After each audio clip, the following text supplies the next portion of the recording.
Jesus Christ, the living cornerstone, crucified and risen to redeem us. We adore and worship Him alone.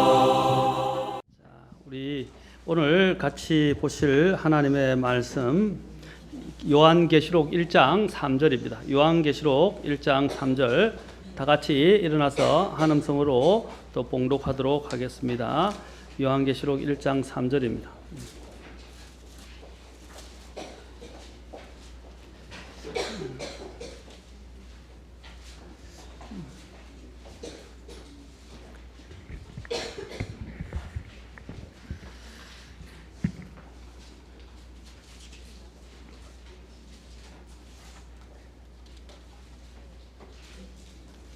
자, 다 찾으셨으면 한음성으로 봉독하겠습니다.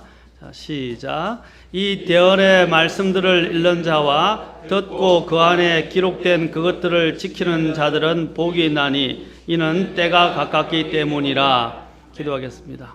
하나님 아버지, 오늘도 주님을 사랑하여 이 자리에 나온 성도들을 기억하시고 주님을 경배하며 또 주의 말씀을 청종할 때에 주여 그 말씀을 열린 마음으로 또 성령의 또 깨닫게 하심을 통해서 듣게 하시고 또 주님께 더 가까이 갈 수 있도록 인도해 주옵소서. 이 모든 시간 주님의 시간입니다. 저희의 허물과 또 죄를 감추시고 오직 주님이 말씀하시는 부분만이 드러나고 주님께서 영광 받으시기를 원합니다. 이 시간 온전히 주님께 의탁하며 우리 주 예수님의 귀한 존함을 받도록 기도합나이다. 아멘. 앉으시겠습니다.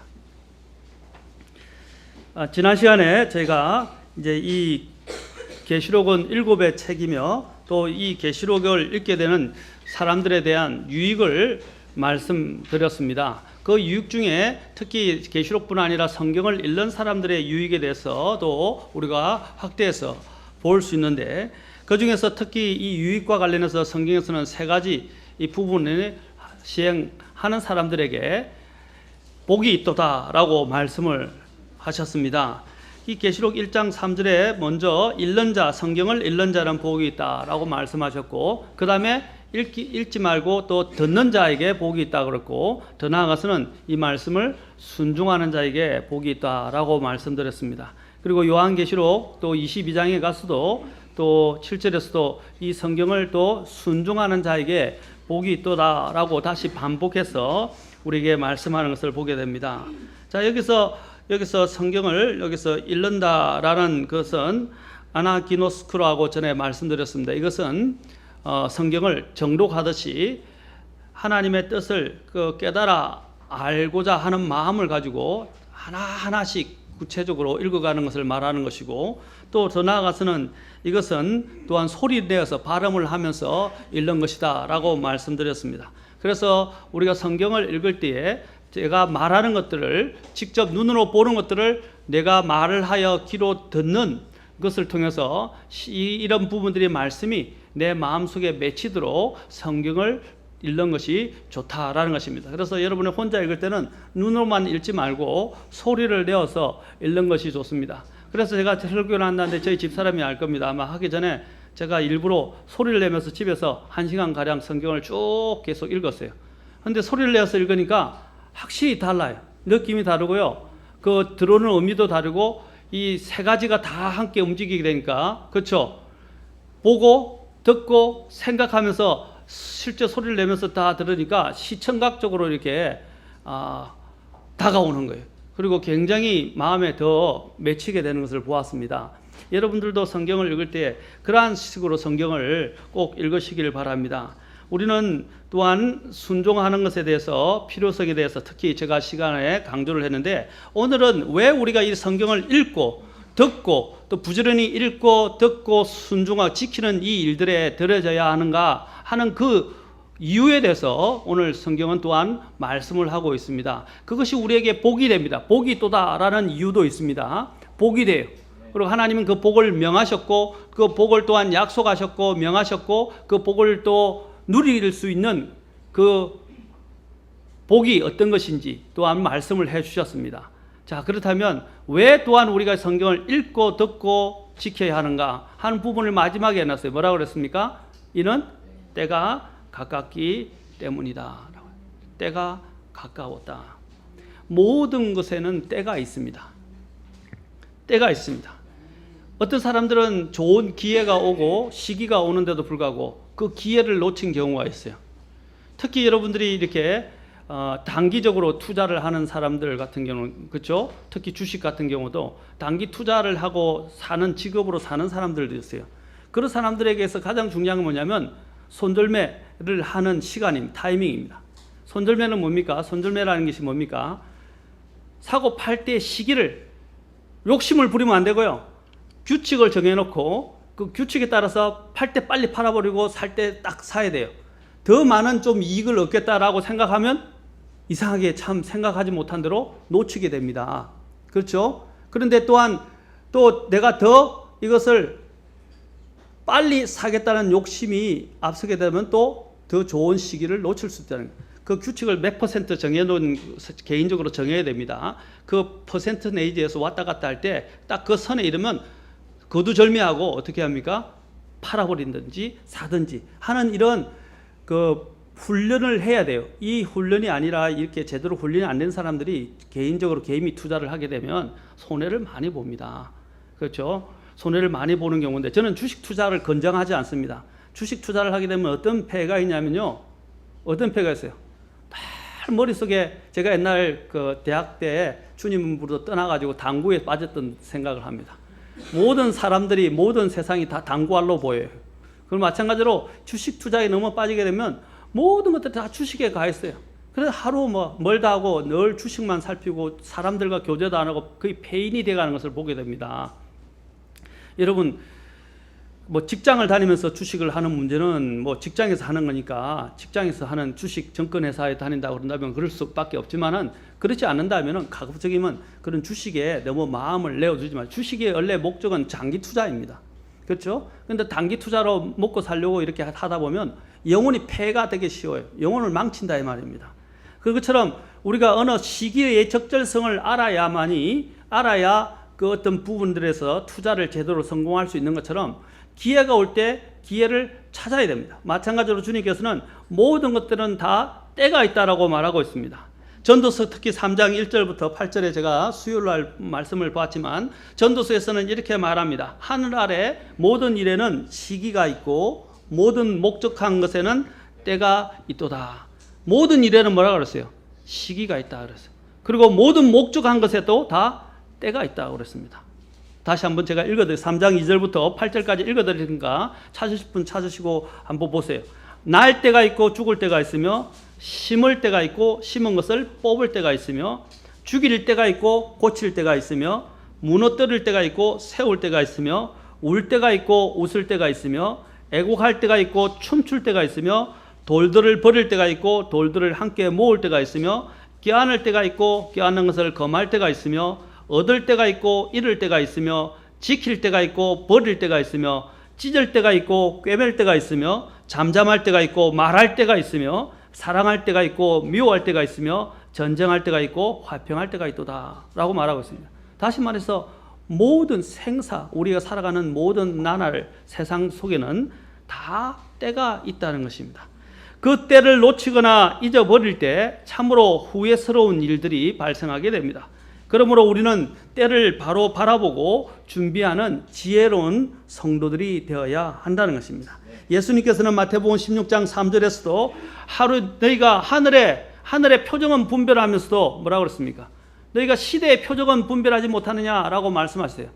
하늘의 표정을 보면서도 자, 그 부분에서 주님이 말씀하실 때 하늘의 표정이 하늘이 굳으면 어떻게 해요? 굳으면 특히 하늘에 빨갛게 물이 들었을 때 노을이 들리면 비가 올 것이고 굳게 될 것이고 비가 올 것이다라고 우리가 압니다.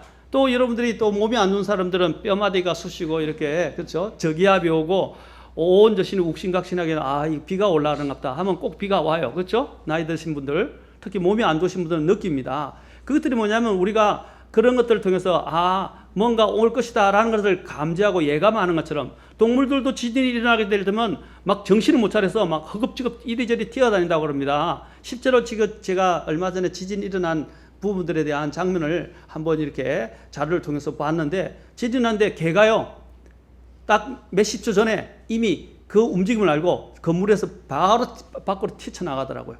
근데 개는 튀쳐나가는데 사람은 좀 있다가 이제 느끼기 시작하더라고요. 그걸 빨리 느끼게 되니까 빨리 피할 수 있게 되는 것입니다. 그것처럼 우리가 이 시대의 표적을 읽을 줄 아는 사람들이 돼요. 주님의 때를 읽을 줄 아는 사람들이 되어야 한다는 것입니다. 성경에는 모든 부분에서 이 때에 대해서 예민하게 그리고 아주 자세하게 말하고 있습니다. 특히 여러분 예수님과 관련해서도 한번 생각해 봅시다. 예수님이 오셨을 때에 예수님이 언제 오셨다고 말씀하십니까? 갈라디아서 4장 4절에 보면 때가 충만한 때가 이르매라고 해요. The fullness of times. 바로 때에 충만한, 때가 딱 충만한 건 가득 찼다 이 말입니다. 여러분이 쓰레기가 가득 차면 어떻게 돼요? 쓰레기통을 비우죠. 그렇죠? 또 여러분들이 어떤 물을 붓는데 물이 가득 차면 어떻게 해요? 그 컵에 더 이상 붓지 않고 다른 컵으로 옮기는 것처럼 딱 차면 그게 끝나는 거예요. 마찬가지로 참 놀라운 건 뭐냐면 때가 딱 찼을 때에 예수님께서 이 땅에 마리아의 자녀로 아들로 태어나셔서 이 땅에 율법의 속에 들어오셨다는 사실입니다. 율법 아래에 있게 되셨다는 것입니다. 바로 이것은 여러분들이 나중에 제가 다니엘서를 강의를 하겠지만 다니엘서 특히 9장을 공부하다 보면 여러분 놀라운 걸 보게 됩니다. 다니엘서 9장에는 예언의 대중추라고 불려지는 다니엘서 70일회가 나오는데 그 70일회가 하나님께서 71회를 이스라엘을 향해서 정하셨어요. 그런데 감사하게도 거기에 놀랍게도 그게 보면 69일회가 지났을 때에 예수님께서 이제 메시아로 오시게 될 것에 대해서 대언을 했어요. 69일회. 근데 여러분 그 69일회가 얼마냐면 483년입니다. 예수님이 483년이 되는 정확한 때에 예수님께서 실제로 메시아로 오십니다. 놀랍지 않습니까? 근데 제가 그것만 아니라 연수를 이야기했는데 저는 날수까지 계산을 했어요. 날수까지 계산해서 다음에 제가 날수를 어떻게 계산해서 날수가 하루도 안 틀리고 예수님이 성경에서 태어난 그 날에 오셨는지를 보여드릴 겁니다. 그러면 여러분이 야, 이것은 진짜 사람의 책이 아니고 이 성경은 이렇게 놀라운 것인가 하는 것들을 알게 됩니다. 또 여러분 이스라엘이 1948년에 해방됐는데 이렇게 해방됐던 그 부분에 대해서도 성경에서는 대언이 되어 있어요. 많은 부분이 대언이 되어 있어요. 그런데 하나님이 정하신 그것을 뭐라고 하면 하나님이 정하신 때라 그럽니다. appointed time. 하나님의 그 정하신 때가 될 때 하나님이 성경대로 대언한 대로 그대로 모든 것이 성취되고 있다는 것입니다. 오늘날 우리는 그 모든 많은 부분들이 이미 성취된 것을 우리는 눈으로 목격하고 있고 이제 남아있는 부분이 얼마 남지 않았고 그 남아있는 부분을 바라보면서 지금 굉장히 긴장하면서 살아야 될 지금 때에 살고 있다는 것입니다. 예수님께서도 어떻게 아까 말씀했어요. 때가 딱 충만한 때 아까 컵에 물이 완전히 딱 차는 것처럼 딱 그 하나님이 날이 찼을 때에 예수님께서 정확하게 오셨고요. 그 정확하게 오실 뿐 아니라 주님께 정확하게 예루살렘에 입성하셨고 그 다음에 정확하게 주님이 말씀하신 대로 십자가에서 못 박혀 돌아가셨습니다. 그리고 성경의 절기들을 다 성취하시고 성경의 날수들과 성경에 있는 대언들을 성취하셨다는 사실이에요. 로마서 5장 6절에도 보면 우리가 아직 힘이 없었을 때에 그리스도께서 정하신 때가 되어 경건치 아니한 자들을 위해서 죽으셨다. 정하신 때에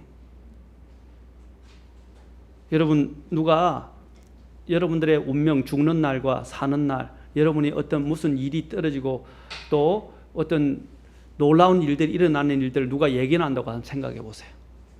아마 여기에 있는 많은 사람들이 이 세상에 많은 사람들이 보따리 싸들고 가서 다 줄 서서 그 사람들이 자신 장사진을 치고 자신들이 해야 될 알고 싶은 날들을 맞춰 달라고 이야기할 겁니다. 그렇죠? 그런 일이 있다면 아마 나을 거예요. 근데 참 이상하죠. 성경은 이런 부분에 대해서 정확하게 말하고 대언을 하고 있는데도 불구하고 사람들이 성경을 알려고 오지 않는다는 거예요. 성경을 공부하지 않는다는 겁니다. 하나님께 찾아오지 않는다는 거예요. 성경을 알면 미래까지 다 나옵니다. 너무 놀라운 말씀들입니다. 아까도 말씀드린 그리스도가 정하신 때가 되어서 죽으셨다고 됐어요. 그리고 예수님께서는 또한 마가복음 1장 15절에서 때가 찼고 하나님의 왕국이 가까이 왔다라고 말씀하셨어요. 언제 하나님의 왕국이 임했다? 때가 거의 찼다고 말씀하십니다. 때가 찼다고 됐어요. 그 때가 찬 때에 예수님이 또 오신 것이고, 또 때가 찬 때에 주님께서 봉인을 열어서 오늘 이야기한 것처럼 때가 가깝기 때문에 이제 봉인을 열어서 요한계시록을 우리에게 주셨고, 또 요한계시록이 성취되어 가는 것들을 우리는 또한 보게 됩니다. 그리고 요한계시록과 함께 성경의 대언들이 또 성취되는 것을 보게 됩니다. 또한 요한복음 12장 23절에 보면 예수님께서는 사람의 아들이 영광을 받을 때가 왔도다 라고, 주님이 이러한 부분에서 항상 때를 헤아리고 계시고 때를 주목해 보고 계셨다는 것입니다. 하나님의 타임 테이블, 하나님의 시간표에 따라서 예수님께서는 그것을 보면서 항상 자신의 거취를 정하시고 방향을 정하시고 자신의 모든 것들을 움직여 가셨다는 사실입니다. 무엇에 따라서요? 시간표에 따라서. 하나님이 정하신 때에 따라서 그분은 철저히 순종하셨고, 그 정하신 때에 자신이 모든 부분들 가운데서 움직이셨습니다. 그 다음에 요한복음 16장 32절에서는 주님께서 또 말씀하십니다. 뭐라고 말씀하십니까? 나를 혼자 너희가 흩어지되 각각 자기 길로 흩어지고 나를 혼자 버려둘 때가 오나니 참으로 이제 왔도다.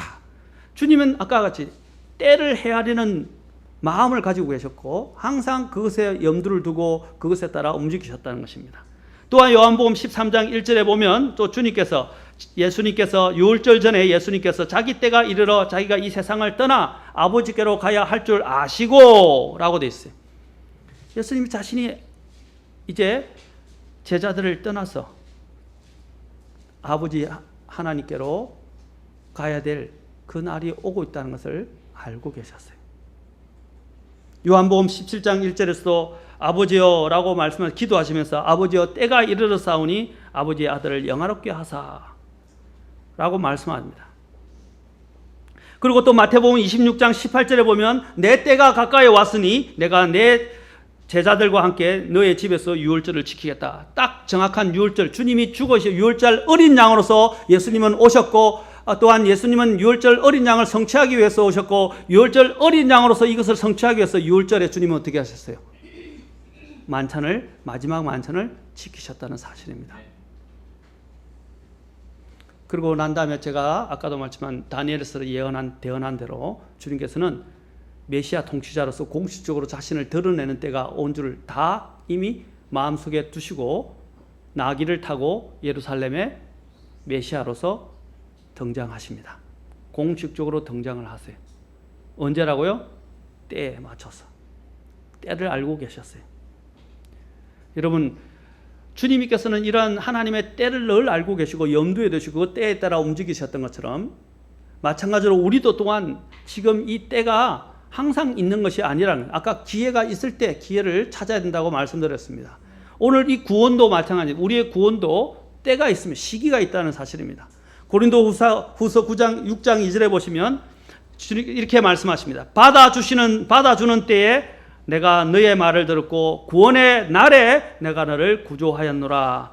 보라 지금이 받아주시는 때요. 보라 지금이 구원의 날이로다. 지금이 뭐라고요? 구원의 날이야.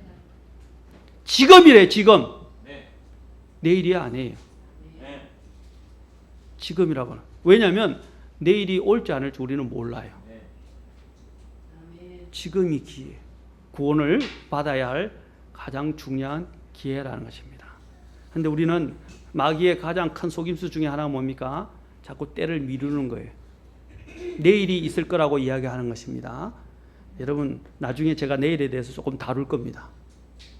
여러분, 너무 내일을 의지하지 마세요. 우리는 오늘을 사는 사람들입니다. 물론 믿음으로 내일을 주님 앞에서 준비하지만, 그러나 우리가 살아야 하는 삶은 오늘이에요. 오늘을 살지 못하면서 내일을 준비할 수는 없어요. 왜냐하면 내일은 오지 않을 수 있기 때문에, 내일은 종말이 올 수 있기 때문에, 내일은 또 내가 죽을 수도 있어요. 또한 요한복음 4장 23절에서 예수님께서는 경배할 때가 온다고 그랬어요. 영과 진리로 참되게 경배하는 자들이 경배할 때가 온다고 그랬어요. 경배를 드려야 할 때가 있어요. 그래서 여러분은 오늘 경배할 시간에 주님께 나온 거 아닙니까? 맞습니까? 경배할 시간이, 공적으로 경배할 시간이 있고 개인적으로 경배할 시간이 있어요. 지금이 이제 우리가 은혜의 가운데서 주님께 경배할 수 있는 시간입니다. 이 시간을 놓치면 경배할 때는 없어요. 또 말씀을 들어야 할 때가 있어요. 그렇죠?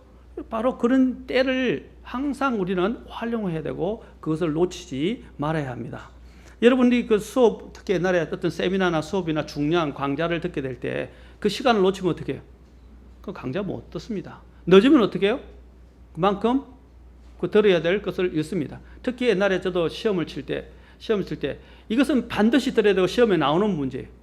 그런데 그 시간에 못 맞춰가서 못 들으면 어떻게 돼요? 못 듣는 겁니다. 못 듣는 거예요. 우리는 들어야 할 때가 있고 경배할 때가 있고 구원을 받아야 할 때가 있다는 사실입니다. 요한복음 또 4장 35절은 수확한 때가 있다고 말합니다. 아직 넉 달이 남아있고 그 뒤에 수확할 때가 이른다 하지 아니하였느냐라고 주님이 말씀하셨어요. 언제가 있다고요? 수확할, 구령해야 될 때가 있다는 것입니다. 여러분이 농부가 수확할 수확 시기를 놓치면 어떻게 돼요? 시들거나, 그렇죠? 농사를 많은 부분에서 손해를 입게 됩니다. 비가 와야 할 때 비가 와야 되고요. 그렇죠? 경작해야 될 경작을 해야 되고, 물을 댈 때 물을 대야 되고요. 그렇죠? 또 개간을 할 때 개간을 해야 됩니다. 또 잡초를 뽑을 때는 뽑아야 되고, 항상 시기가 있어요. 그리고 추수를 할 시기가 있는데 추수로 해야 될 시기를 놓치면 어떻게 돼요? 농사를 망치기 쉽다는 것입니다. 파종을 해야 되는데 파종을 하지 않으면 늦게 된다는 거예요. 게으르게 되면 시기를 놓치게 돼요. 그런데 주님이 뭐라고 했어요? 수확할 때가 있다고 그랬습니다. 여러분이 사람들을 구령하고 주님 앞에 드릴 수 있는 때는 지금이에요. 주님 오고 나면 뭐라고요? 일할 수 없어요. 우리 찬송 중에 뭐냐면 일할 수 없는 밤이 속히 오리라 그랬죠. 낮에 일해야지. 일할 수 없는 밤이 오는데 그때 일하겠다 그러면 어리석은 사람입니다. 그렇죠? 오늘날은 이 세상 문화가 잘못되어져서 그렇죠? 이런 밤과 낮이 다 바뀌었어요. 많이 너무 바뀌었어요. 옛날에는 전기가 없을 때는 칠흑 같은 어둠 속에서는 저녁에는 잘 수밖에 없었어요. 다른 일을 할 수가 없었어요. 좀 한다면 희미한 촛불을 속에 오래 있으면요 눈이 더 침침해지고 오래 집중해서 공부하기가 어려워요. 그렇죠? 그래서 불을 끌 수밖에 없어요. 그런데 오늘 전등이 발달되다 보니까 밤낮이 다 바뀌어 버렸어요. 여러분, 밤은 자야 되는 시간이죠. 그러면 일할 수 없는 밤이 주님이 올 것이라고 하는 찬송을 통해서 우리가 배울 수 있는 건 뭡니까? 지금이 바로 우리가 일을 해야 할 때이고 지금이 영혼들을 구령해야 할 때라는 것입니다. 모든 것은 시작과 끝이 있습니다. 성경은 만물의 시작과 끝을 분명히 우리에게 말씀하십니다. 창세기 1장 1절에 보면 처음에 하나님께서 In the beginning God created heaven and earth. 바로 하나님께서 하늘과 땅을 창조하시니라 라고 선언하셔요. 뭐라고요? In the beginning, 처음에 태초에 라고 말씀하십니다. 처음에 시간과 공간과 모든 것들이 다 시작된 거예요. 모든 것이 시작이 있다고 말씀하십니다. 또한 요한계시록 21장 1절에 보면 이제 창세기와는 대조적으로 이렇게 말합니다. 내가 새 하늘과 새 땅을 보았으니 이는 처음 하늘과 처음 땅이 사라졌고 바다도 다시는 있지 아니하였기 때문이라 그랬어요. 뭐라고 그래요? 처음 하늘과 처음 땅은 어떻게 해요? 사라졌다고 그랬어요. 그리고 무엇이 온다고요? 새 하늘과 새 땅이 도래한다라고 말씀하십니다. 그 말은 뭡니까? 지금 현재에 있는 이 세상은 곧 모든 것들이 심판 가운데 처해지고 또 심판을 받고 나중에는 다 사라질 것이라는 거죠. 종말을 이야기하는 거예요. 모든 것이 시작이 있으면 끝이 다 때가 정해져 있다는 것입니다. 때가 있다는 거예요. 오늘날 유물론자들은 모든 만물이 영원부터 그냥 스스로 존재하고 스스로 영원히 존재한다고 이야기합니다. 유물론자들입니다. 지금 여러분들이 이야기하는 이런 진화론도 일종의 유물론이에요. 그 유물론을 자신들의 신으로 삼고 있는 것입니다. 뭡니까? 이 세상이 점점 발전한다고 그러는데 더 진화되고 발전한다는데 진화되고 발전하려면요 이 모든 과학 법칙을 다 전부 다 어기는 것입니다. 여러분 진화하기 발전하려면 에너지가 더 필요해요. 그런데 에너지는 정해져 있어요. 맞습니까? 새로운 에너지가 부과돼야 그것이 개발이 되고 발전을 하죠. 에너지가 없는데 어떻게 발전을 합니까? 그렇죠? 기본적으로. 또 마찬가지입니다. 또 이 세상은 뭡니까? 모든 것들은 시작이 있으면 다 낡아가게 돼 있어요. 낡아가면 그것을 새롭게 대체하려는 대체 에너지의 율이 증가하게 됩니다. 그걸 엔트로피 2 또는 또 열과학 제2법칙이라고 이야기를 합니다. 기본이에요. 물리학이에요. 그렇죠? 자, 이것은 뭘 이야기하는 것입니까? 만물은 시작이 있으면 끝이 있고 닳아져서 그것을 대체해야 될 것들이 증가한다는 거예요. 그 말은 뭡니까? 과학적 법칙도 모든 것은 시작이 있으면 끝이 있다는 것을 압니다. 여기 우리 공학들도 또 계시니까 이 부분들은 뭐 제가 이야기하지 않아도 이미 더 전문적으로 더 잘 알고 계실 겁니다. 모든 것은 시작과 끝이 있습니다. 그래서 또한 계시록 21장 5절에서 예수님께서 말씀하십니다. 왕자에 앉으신 분께서 이르시되 보라 내가 모든 것을 새롭게 하노라 하시고 모든 것을 어떻게 한다고요? 새롭게 한다. 사도행전에도 이 말을 만물을 새롭게 하시는 때 리제너레이션이라고 말합니다. 모든 것들이 새롭게 중생되는 때가 올 것이라고 말하고 있습니다. 우리 주님은 스스로에 대해서 이 모든 것들을 다 종결 짓고 시작하고 종결 짓는 분이 계신데 바로 그분이 예수님이십니다. 예수님이 이 세상을 창조하셨고 이 세상을 주관하고 계시며 이 세상을 다 심판하시고 종결 짓고 새하늘과 새 땅을 들여오실 분이 바로 예수님입니다. 그래서 예수님은 영원하신 분이에요. 그 예수님께서 말씀하시기를 뭐라 그러냐면 나는 알파요 오메가라, 오메가요 시작과 끝이라 라고 요한계시록 21장 6절에서 만물을 새롭게 하노라 라고 말씀하시고 난 다음에 말씀하십니다. 다 이루어졌도다. 나는 알파와 오메가요 시작과 끝이라. 때를 분별하는 분별력을 갖는 것은 상당히 중요한 일입니다. 마태복음 16장 3절에서 아까 주님께서 하늘이 붉고 흐리니 오늘은 날씨가 구절이라 하는도다 라고 말씀하시면서 너희가 능히 하늘의 모습은 분별하거니와 시대의 표적들은 분별하지 못하느냐라고 말씀하셨어요. 우리는 이제 시대의 표적들을 분별해야 합니다. 제가 이제 하반기에는 종말론을 쭉 계속 강의할 겁니다. 설교할 겁니다. 왜냐하면 지금은 마지막 때이기 때문에 시대의 표적을 읽을 수 있도록 도와드리기 위해서입니다. 여러분 읽으셔야 돼요. 아까 그랬죠. 주님은 항상 때를 염두에 두고 그 때를 마음에 염두에 두시고 늘 움직이셨던 것처럼 우리도 마찬가지예요. 주님이 오실 때를 보면서 시대의 표적들을 보면서 주님의 때를 염두에 두고 살아야 됩니다. 그게 그리스도인의 삶이에요. 누가복음 21장 24절에서 주님이 말씀하십니다. 그날에 칼날에 쓰러지고 모든 민족들에게 포로로 잡혀가며 예루살렘은 이방인들의 때가 찰 때까지 이방인들에게 지팔피리라. 뭐가 있다고? 이방인들이 때가 찰 때까지 이방인들의 때가 있다는 거예요. 전에는 유대인들의 때였어요. 구약은. 그렇죠? 그러나 지금은 주님께서 이방인들의 때라고 말씀하십니다. BC 606년에 느부갓네살 왕이 이제 예루살렘을 이제 점령하면서부터 침공하면서부터 이방인의 때가 시작돼요. 그것이 지금까지 계속되어지고 있습니다. 그 이방인들이 언제까지면 요한계시록 여러분이 이제 12장까지 보면 12장에 보면 이방인들이 계속 성전문 청량과 관련해서 이야기 나오면서 성전문에까지 계속 차고 있는 것을 보여요. 그것이 이미 이제 끝나는 종식되는 때가 와요. 얼마 안 남았어요. 그 중에 대표적인 게 무엇입니까? 이방인의 때가 이제 찬다는 것을 보여주는 대표적인 대언이 있다면 여러분이 1948년에 이스라엘이 독립을 하고 1967년에 다음에 제가 자료로 다 자세하게 보여드릴 겁니다. 67년에 6.1 전쟁을 통해서 무엇을 회복했어요? 예루살렘을 회복했어요. 그때는 이전까지는 예루살렘이 서쪽은 그렇지만 동쪽은 유대인의 것이 아니었어요. 그 성전이 있는 그 성지를 그들은 회복을 했어요. 예루살렘과 함께. 그건 뭘 이야기하는 것입니까?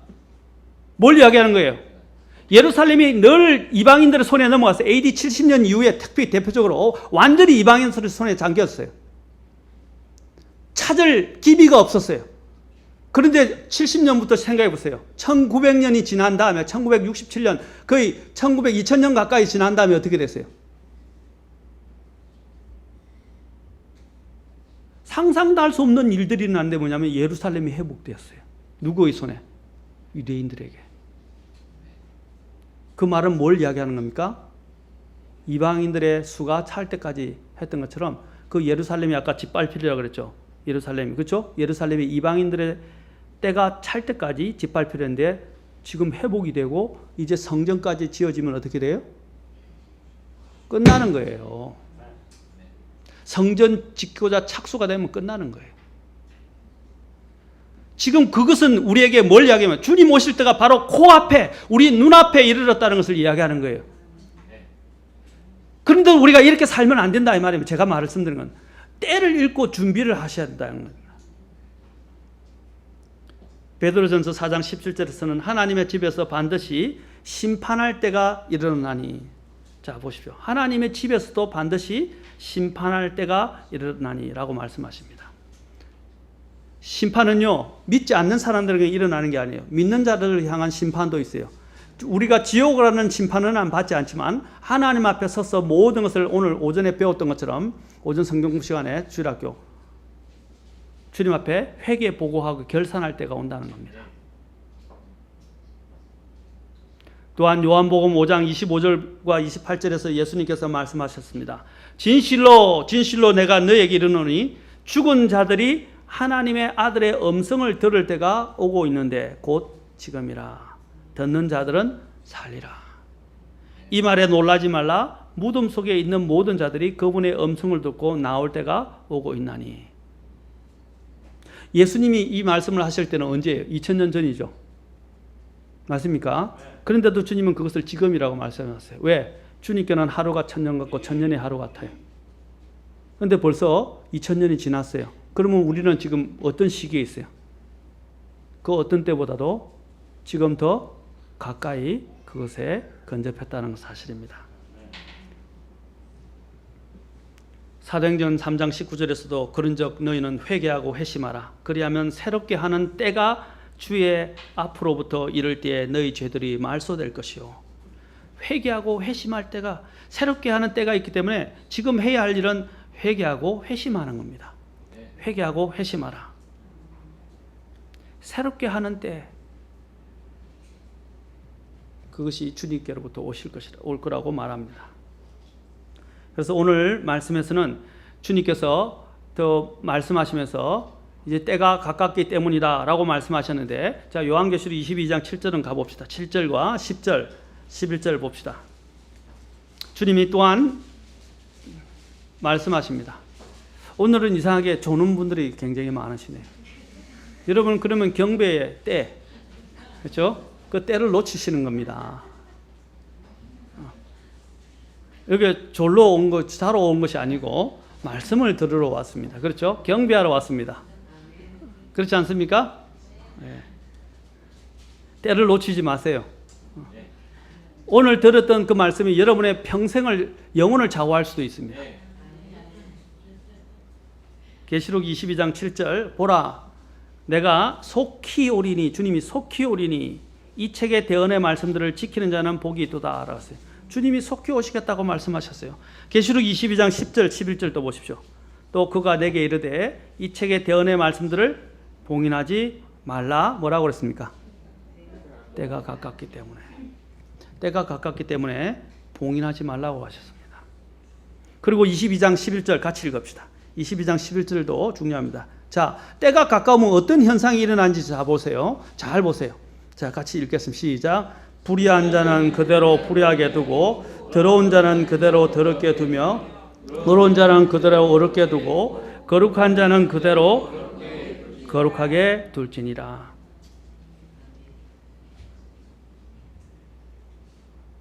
여기 보면 주님께서 불의한 자는 불의한 대로 그냥 두라고 그래요. 그대로. 그리고 더러운 자는 그대로 두고 더러운 대로 두고 어려운 자는 어렵게, 거룩한 자는 거룩한 대로 그대로 뭐라고 그랬어요? 두라고 그래요. 무서운 말씀입니다. 굉장히 무서운 말씀이에요. 여러분이 불의 가운데 있게 되면요, 더 이상 이제 이 불의에서 돌이킬 기회가 없는 때가 온다는 거예요. 돌이키고 싶어도요, 돌이켜지지 않아요. 가인, 대표적으로 여러분, 야곱의 형이 누구죠? 에스가 히브리서에 보면 뭐라고 말씀하고 있습니까? 그가 나중에는 후회하고 눈물로 후회했지만 어떻게 해요? 용서를 얻지 못했어요. 기회를 놓쳐버린 것입니다. 때를 놓치면 안 돼요. 여러분 이런 게 있어요. 양심이 화에 맞는다는 것을 제가 잠깐 설명을 하겠습니다. 이와 관련해서. 양심이 화에 맞는다는 게 뭔지 아십니까? 아는데요. 양심이 화에 맞아 더 이상 작동을 해서 내가 알면서도 돌이키지를 못하는 거예요. 이미 그냥 그 안에서 그냥 묻어 살아버린 겁니다. 동성연애자에 대해서 주님이 또 뭐라고 말씀하십니까? 동성애자들에서 그들의 그런 더러운 정욕의 그들 자신을 주님께서 gave over, 내어주셨다고 되어 있어요. gave up 또는 그렇게 말씀하십니다. gave over, 내어주셨다고 되어 있어요. 내어줬다는 말이 뭔지 아십니까? 영어로는 reprobate라고 하는데 이미 버림받았다 이 말이에요. 버림받은 대로 타락한 대로 그냥 안 되는 거예요. 그 마음이 이미 그 아래 완전히 어둠 속에 잠겨서 자신이 그 빛을 가올러 나가려도 아무런 능력이 없어요. 이제 말을 안 들어요. 여러분 양심도 그래요. 한번 내가 그 안에 이 중독된 사람처럼 중독되면 어떻게 돼요? 중독되면요 그 중독에 빠져가지고 다른 건 생각 전혀 못해요. 안 된다는 걸 아는데도 자기가 안 돼요. 의지대로. 맞습니까? 마찬가지로 여러분이 이 세상에 묻혀 살고 이 세상에 빠져 살고 주님의 때를 의식하지 못하고 불의한 가운데 더러운 가운데 계속 살면 어떻게 한다고요? 불의한 가운데서 돌이키기가 힘들다. 갈수록 힘들어져요. 기회가 있을 때 어떻게 뭐라고 그랬어요? 돌이키라고 말씀하시는 거예요. 이 양심 화에 맞는다는 게 그걸 말합니다. 마음이 이미 딱 화에로 맞으면요 굳어져 가지고 돌이키고 싶어도 이제 말을 안 들어요. 작동을 안 한다 이 말이에요. 더 이상 의지가 없어졌어요. 지금도 많은 사람들이 불의한 가운데서 그냥 그대로 살아가요. 깨닫지를 못해요. 더러운 가운데서 그대로 살아가요. 자기는 돌이키고 싶은데 안 돼요. 근데 감사한 일이 있어요. 교회가 그런 사람들을 그래도 붙들어서 권면하고 격려해서 돌이키게 할 수 있다 이런 거죠. 내가 구덩이에서 헤어나지를 못할 때 어떻게 됩니까? 철럽등에서 도움이라는 사람의 도움을 통해서 구덩이에서 수렁에서 빠져나온 것처럼 크리스찬이 마찬가지로 누군가가 도움의 손길을 줘서 그 사람을 끄집어낸다는 것은 정말 복된 거예요. 누군가가 나를 위해서 기도해주고 누군가 나에게 권면해주고 누군가 나에게 쓴소리를 하면서 충고를 해주고 나를 정말 아끼면서 이야기하는 사람이 있다는 것은 감사한 일이에요. 그런데 아무도 그것을 보지 않고 방관해버리면 어떻게 되겠어요? 주님이 사마리아와 그 이웃에 대해서 이야기하면서 그 사마리아인의 이웃이 누구냐고 물으셨어요. 죄송합니다. 그 강도당한 자의 이웃이 누구냐고 물으셨어요. 율법을 아는 레위인도 하고 제사장도 아니었어요. 사마리아인이었어요. 뭘 이야기하는 것입니까? 정말로 필요할 때 돕는 사람이 없다는 거죠. 불의에 아까 양심이 화에 맞아서 불의 가운데 빠져 있으면요 자기는 허우적거리는데 못 빠져나와요. 근데 누군가 도와주려고 그러면요 또 자존심이 있어서 안 해도 돼 라고 이야기합니다. 그렇죠?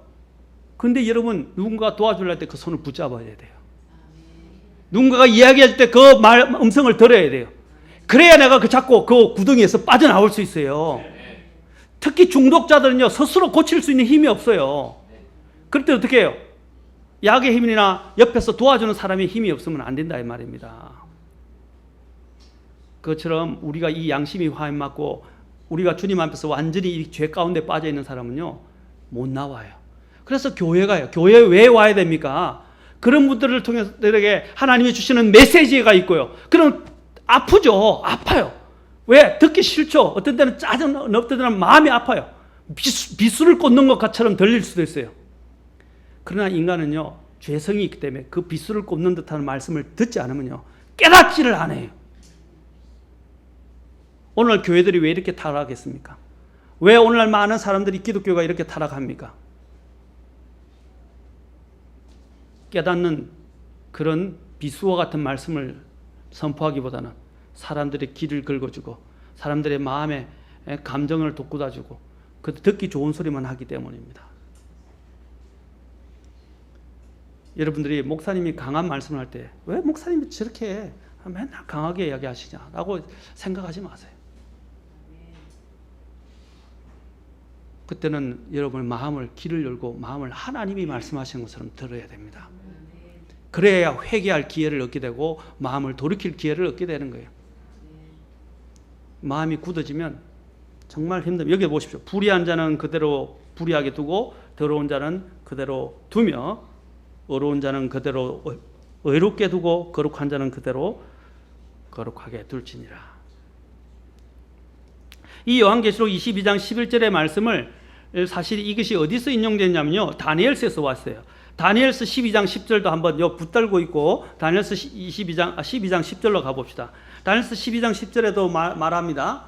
자, 이렇게 말합니다. 많은 사람이 정결하게 되고 희게 되며 단련을 받을 터이나 사악한 자들은 계속 뭐라고 그래요? 사악하게 행하리니. 계속이란 말은 없지만 제가 이제 이해를 돕기 위해서 들어온 것입니다. 사악한 자들은 사악하게 행하리니 사악한 자들 중에서는 아무도 깨닫지 못하되 지혜로운 자들은 뭐라고요? 깨달으리로다. 사악한 자들은 계속 사악하게 행하고 사악한 자들은 깨닫지 않는다는 거예요. 마찬가지입니다. 오늘날도 마찬가지예요. 그렇게 하나님의 말씀을 가지고 하나님이 돌아오라, 촉구하고 회개하라, 그 다음에 돌이키라, 때를 날라, 내가 올 것이다 라고 말씀을 이렇게 계속해서 주시는데도 불구하고 계속 죄 가운데 살고 돌이키지 않고 자기 사는 방식대로 살아가고 있고 회개하고 주님께로 나오지 않는다는 거예요. 그러면 그 사람은 뭐예요? 주님 뭐라 그랬어요? 불의한 대로 그대로 돌아가요. 그대로 심판받을 것이라는 거죠. 그러나 하나님의 음성을 듣는다는 것은 기회이며 감사한 일입니다. 보십시오. 주님께서 마지막 날에 아들의 음성을 들을 때가 오나리 라고 말씀하셨어요. 음성을 듣는 자들은 뭐라고요? 살리라. 들으십시오. 들을 기회가 많지 않아요. 지금이 들을 때예요. 지금이 구원의 날이에요. 지금이 은혜의 날입니다. 이 계시록 22장 11절과 다니엘서 12장 10절은 사람들은 많은 단련을 받으면서도 정결하게 될 것이기도 하지만 사악한 자들은 회개하지 않고 계속 사악하게 행할 것이라는 것입니다. 우리가 요한계시록을 연구하고 살펴보면 하나님의 두려운 재앙의 심판을 받으면서도 여러분 나중에 계시록을 공부하면 9장인가 그럴 겁니다. 그들이 하늘에서 재앙이 떨어지고요, 막 유성이 떨어져 전체가 흔들리고 굉장한 재앙이 다가오는데도 사람들이 어떻게 합니까? 바위나 굴에 숨어가지고 뭡니까? 이 산이 나에게 무너지지 않게 하라, 이 재앙이 나에게 떨어지지 않게 하라면서 회개하지 않고 계속적으로 주님을 오히려 모독하는 내용이 나와요.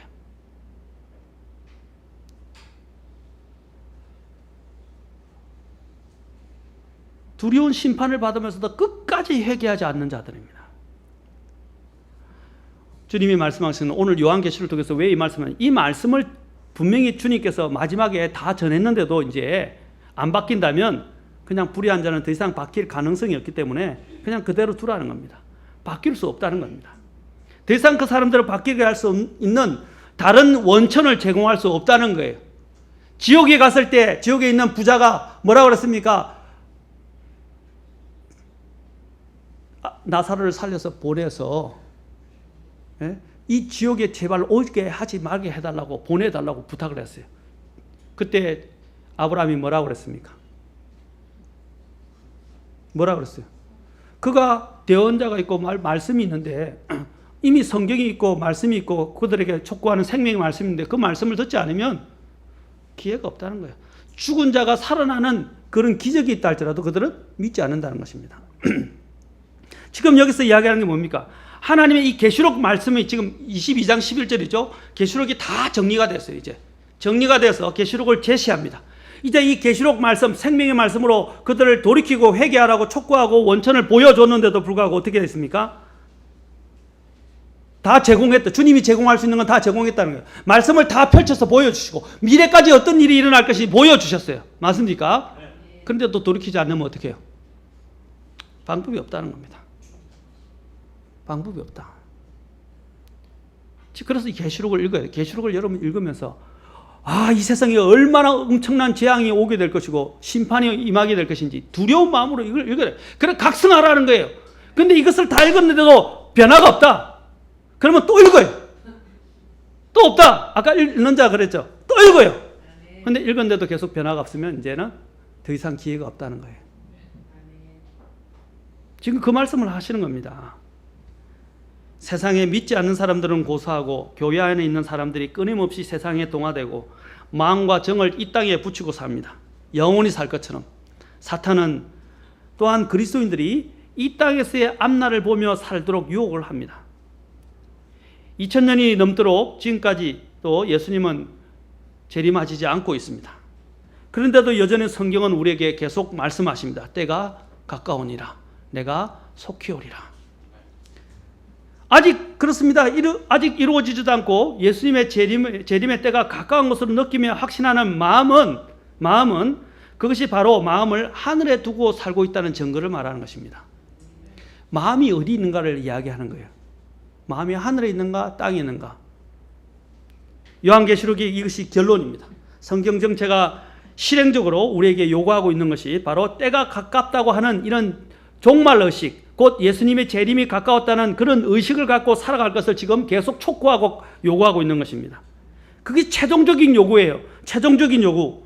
때가 가깝다는 생각을 갖고 준비하며 살라. 요한계시록 마지막을 한번 봅시다. 22장. 자, 뭐라고 하면서 끝납니까? 22장 20절. 마지막에 축도를 이야기하면서 축도하기 전에 뭐라고 그랬어요? 축복을 이야기하면서 20장 마지막으로 이야기하는 것이죠. 자, 같이 읽읍시다. 시작. 이것들을 증언하시는 분께서 이르시되 내가 반드시 속히 오리라 하시는도다. 아멘. 주 예수님이여 과연 그와 같이 오시옵소서. 주님이 뭐라고 그랬어요? 과연 내가 반드시 속히 오리라. 그럴 때 여기 있는 성도들이 뭐라고 하답해요? 아멘. 주 예수님이여 과연 그와 같이 속히 오시옵소서. 이게 준비된 마음을 가지고 사는 사람들이에요. 종말 의식을 갖고 살아가는 사람이고 주님의 재림을 사모하며 살아가는 사람들의 생각입니다. 그런 의식을 갖고 살라. 미래를 이야기하지 말고요. 미래는 앞서서 우리의 미래가 앞서서 온다고 그러는데 미래는 앞서 오는 게 아니고 우리의 미래는 주님께 있어요. 찬송 중에 있잖아요. 좋잖아요. He holds the future. 그 노래 뭐죠? 살아계신 주 나의 참된 소망 이렇게 되는데 걱정 근심 전혀 없네. 사랑의 주 내 갈 길 인도하니 이렇게 번역됐는데 사실은 보면 영어로 보면 He holds the future. 그분께서 내 미래를 쥐고 계신다 이 말이에요. 예수님만이 내 미래를 쥐고 있어요. 그러면 내가 바라봐야 할 것이 누구예요?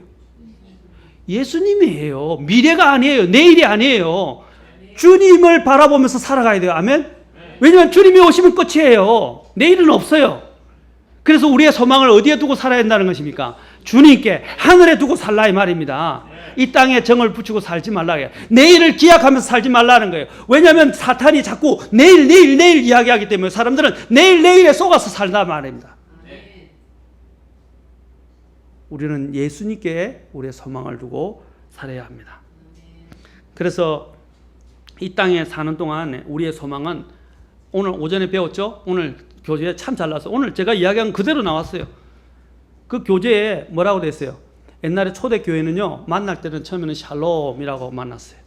그리고 헤어질 때는 어떻게 하냐면 마라나타 하고 헤어졌어요. 주님께서 오신다. 그게 소망이에요. 핍박을 받을 때 그들의 소망은 주님 재림밖에 없었어요. 맞습니까? 오늘 마찬가지예요. 우리가 사는 소망은 뭡니까? 마라나타라고 이야기해야 돼요. 누가 마라나타는 교회 이름을 안 붙였다면 제가 우리 교회를 마라나타 신내교로 붙이고 싶었어요. 그런데 이미 점유를 해서 누가 먼저 점유를 해서 그렇게 할 수는 없지만 자, 마라나타 이 말이 뭡니까? 아멘. 주 예수님이여 오시옵소서. 또 마라나타는 주님께서 오신다, 오실 것이다, 오시고 있다 이런 뜻입니다. 다. 우리는 돈을 많이 벌게 해주세요. 사업 잘 되게 해주세요. 우리 아이 입학하게 해주세요. 지금 당장 어떤 내 문제가 해결되게 해주세요. 이런 부분에 너무 매여 있어요.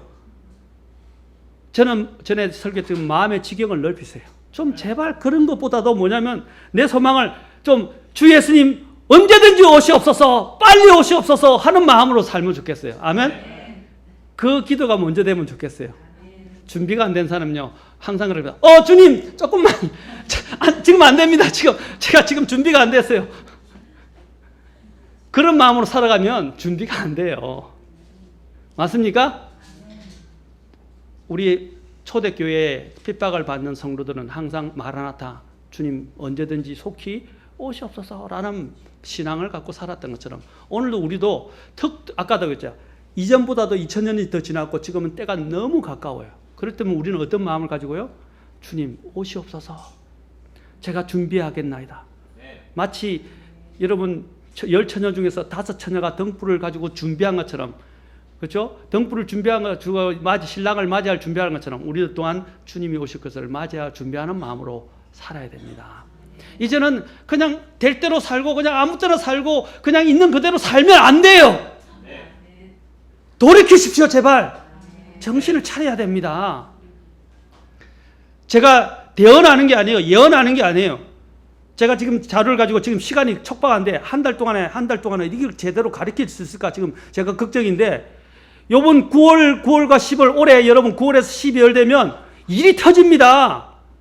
나중에 일 터지고 난 다음에 후회하지 마십시오. 일 터지기 전에 제 말을 들으십시오. 어떤 일이 터진지 아십니까? 세계 대공황이 올 거예요. 옛날 IMF는 비교가 안 되는 공황이 찾아올 거란 말입니다. 안 믿으십니까? 조롱해도 좋습니다. 저는 괜찮다고 생각합니다. 저는 진짜 대언자적 심정으로 여러분에게 말하는 거예요. 모든 시기가 다 지금 올 가을과 겨울, 올해 마지막 날 되겠어요. 올해가 제가 말씀드렸죠. 올해가 무슨 년이에요? 안식년이고 내년이 희년이에요. 그리고 전대미문의 희년이에요, 여러분.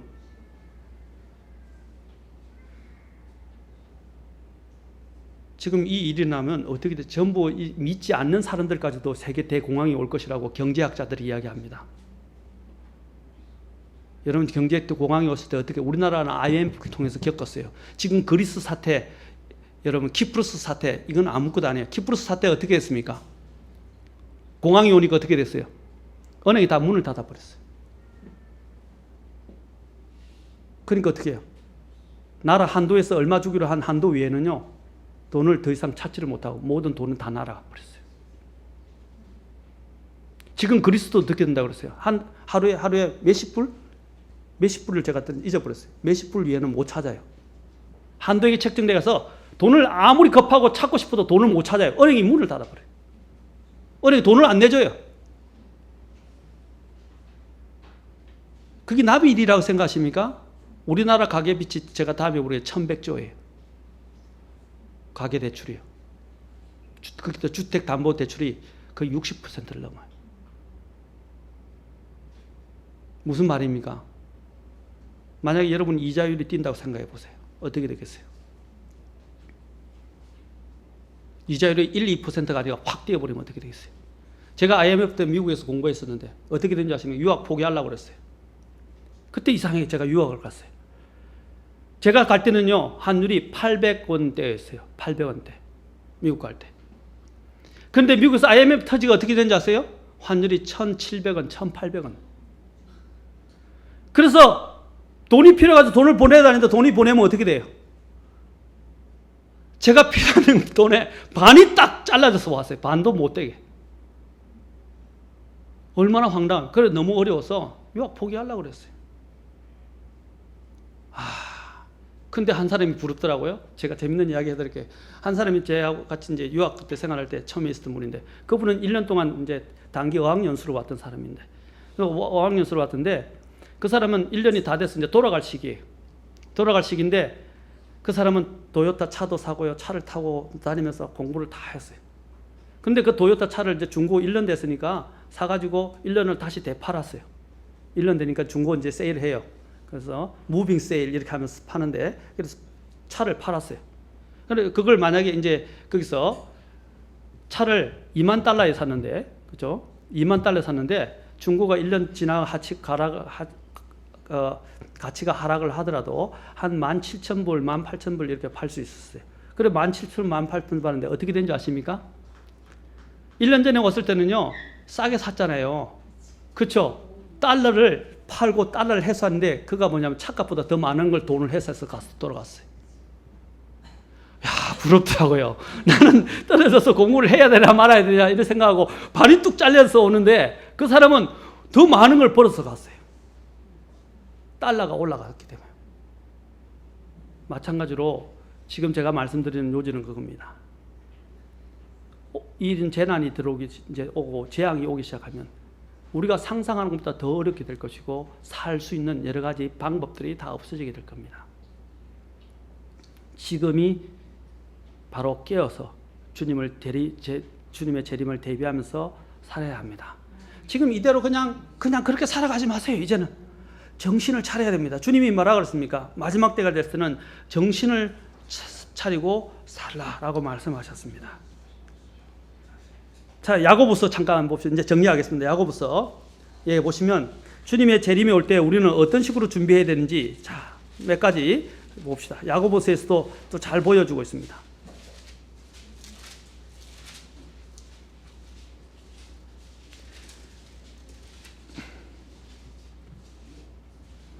야고보서 5장 8절 9절 너희도 인내하고 너희 마음을 굳건히 하라. 자, 인내하고 너희 마음을 굳건히 하라. 주의 오심이 가까이 다가오고 있느니라.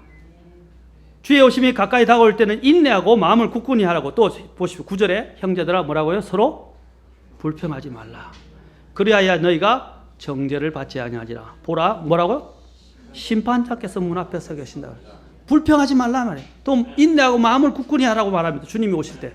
또 야고보서 4장 13절 보십시오. 주님 없이 주님의 재림을 기다리지 않고 사는 사람의 전형적인 유형을 여기서 보여줍니다. 4장 13절 바로 그 뒤에 있어요. 앞에 있어요. 4장 13절부터 15절까지 같이 읽겠습니다. 자, 시작. 자, 이제 너희가 말하기를 오늘이나 내일 우리가 어떤 도시에 가서 한 해 동안 거기 머물며 사고 팔며 하여 이득을 얻으리라 하거니와 내일 일을 있을 너희가 알지 못하는도다.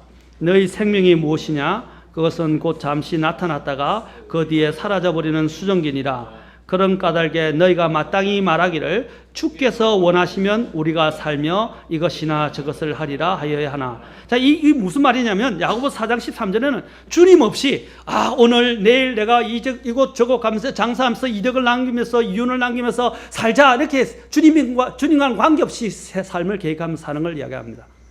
근데 뭐라고 그랬어요? 너희가 너희 내일 일을 알지 못한다고 그랬어요. 그러면서 15절에 어떻게 살아야 된다고 그랬어요? 자, 보세요. 마땅히 말하기를 주께서 원하시면 주님의 뜻에 따라 살라 이 말입니다. 정신을 차리고 주님이 뭘 원하시는지 보고 살라 이 말입니다. 세상에 취해서 먹고 살고 그냥 이윤을 남기고 그까지 살아가는데 정신을 팔지 말고요. 주님이 뭘 원하시는지 알고 살라 이 말입니다. 누가복음 21장 28절에 재앙이 오면 이런 일이 일어나기 시작하거든 위를 보고 너희 머리를 들라 너희의 구속이 가까이 오고 있느니라. 뭐라고요? 이런 일들 아까 이야기한 기근, 지진 이런 재앙들 그렇죠? 전염병들 이런 걸 지금 우리가 어느 때보다 더 도처에 만연하고 있죠. 맞습니까? 자, 이런 일들이 주님의 재림의 징조가 또 성경의 성취가 더 예언이 성취가 되었어요. 그러면 어떻게 이런 일이 일어난 걸 보면서 어떻게 하라고 했어요? 그러면 땅을 보고 살지 말고 뭐라 그랬어요? 너희 머리를 들라요. 왜? 주님이 거기서 오시니까. 주님의 재림을 바라보면서 살라면 머리를 들라 너희 구속이 가까이 오고 있느니라. 왜 성경이 일부러 머리를 들라고 그러겠어요? 우리가 보면 사람들 보면 건강한 사람과 건강하지 않은 사람은요. 건강하지 않은 사람은 땅을 보고 살아요. 항상 고개가 이게. 그런데요, 건강한 사람 제가 선배가 있었는데 선배가 참 건강했어요. 그 선배는 어떻게 하냐 걸을 때 항상 이렇게 눈이 이렇게. 그러니까 인상을 이렇게 하면 인상 찡그러잖아요. 죄송합니다. 제가 지금 항상 이렇게 펴서 이렇게 위에서 이렇게 보니까 항상 어깨도 펴 있고 머리도 펴 있어 건강해요. 키도 크고요. 그 선배를 통해서 제가 배운 게 있어요. 우리 그리스도인들이 세상을 살 때 이렇게 근심 가운데서 땅을 보며 살아가요. 그러나 우리 그리스도인들 어떻게 해요? 항상 주님을 생각하면서 이렇게 다 보고 살아보세요. 이 가슴이 엉클어지면요, 소화도 안 되고요, 건강에도 안 좋아요. 근데 어깨를 펴고 가슴을 펴고 살면 어떻게 해요? 또 고개를 펴고 살면 건강해져요. 자, 영적 건강에 대해서 마찬가지예요. 우리가 어떻게 해요? 이런 특히 시기가 올수록 더욱더 고개를 들어서 주님 어서 오시옵소서라는 마음의 준비를 하고 사셔야 됩니다. 아멘? 그래야만이 주님의 재림을 우리가 떳떳하게 또 부끄럽지 않게 맞이할 수 있을 것입니다. 다음 시간에 계속해서 우리가 더 추가적인 부분들을 때와 관련해서 좀 더 살펴보도록 하겠습니다. 사랑하는 성도 여러분, 주님의 재림이 준비되어 있습니까? 주님의 오실 날을 기대하고 준비하며 살고 계십니까? 주님, 여러분의 입으로 지금 마라나타, 주 예수님 어서 오시옵소서라고 지금 대답할 수 있습니까? 주님은 지금 너희 머리를 들라 말씀하십니다. 그리고 주 안에서 주의 뜻이 무엇인지 알고 그 안에서 재림을 대비하며 살라고 오늘 우리에게 말씀하십니다. 왜냐하면 때가 가깝기 때문입니다. 주님의 재림을 대비하며 사는 사람들에게는 그것이 그에게 복이 될 것이지만 그러나 주님의 재림을 대비하지 않는 사람들에게는 그것이 저주가 될 것입니다. 다 같이 일어나겠습니다.